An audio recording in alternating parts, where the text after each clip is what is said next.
Hey, now that I'm in tune, I'm Mike, this is Tara, and this is my entry for season 126 of the Ukulele. Can adjust the camera there. This is a song about baseball and one of the greatest American heroes of all time, and I assure you it is 100% factually accurate. So if you know the story, you'll know what's going on. If you don't, you'll learn something today. Song about baseball.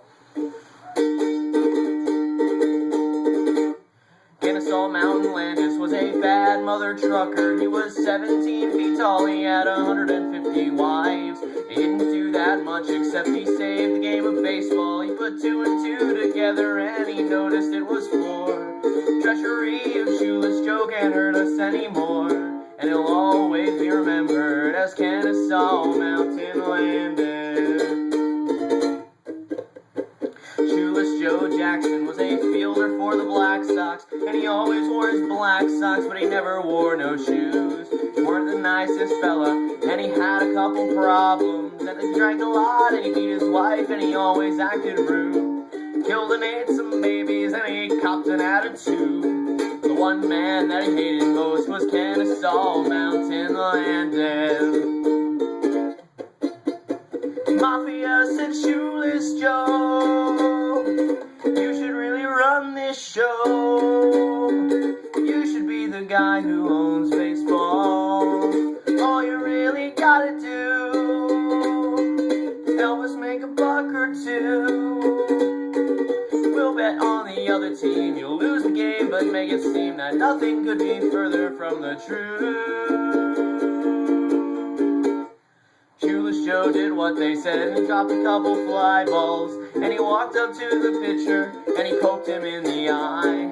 And in the 7th inning, with the Black Sox nearly finished, there was someone who was watching from his blimp above the stands, cradling a rifle in his thick and meaty hands. And if you hadn't guessed it, it was Kenesaw Mountain Landis.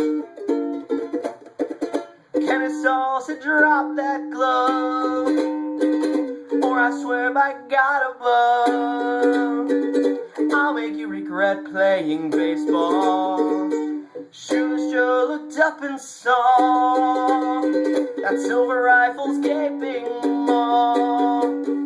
Though no one had noticed yet, his underwear was getting wet. He beat himself in front of everyone.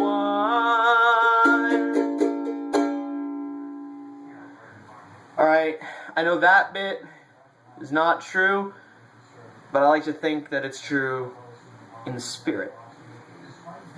Shoeless Joe was finished, but he couldn't quite admit it, so he raised his middle finger up above the other four. Kenesaw took careful aim, fired a single bullet, and he shot off that dirty finger, and he dropped his trusty gun. And everybody in the stands knew that he had won. And today they still refer to him as Kenesaw Mountain Landis. Shoeless Joe left baseball and became a famous pop star, and he asked a musical question, is she really going out with him? He wrote a couple albums and he come back in the 80s, but he never won a Grammy, and he never was the same, and he never could be satisfied with critical acclaim, cause the critics all confuse him with the great Elvis Costello. Cause the critics all confuse him with the great Elvis Costello. That was a factual story full of facts. Thank you.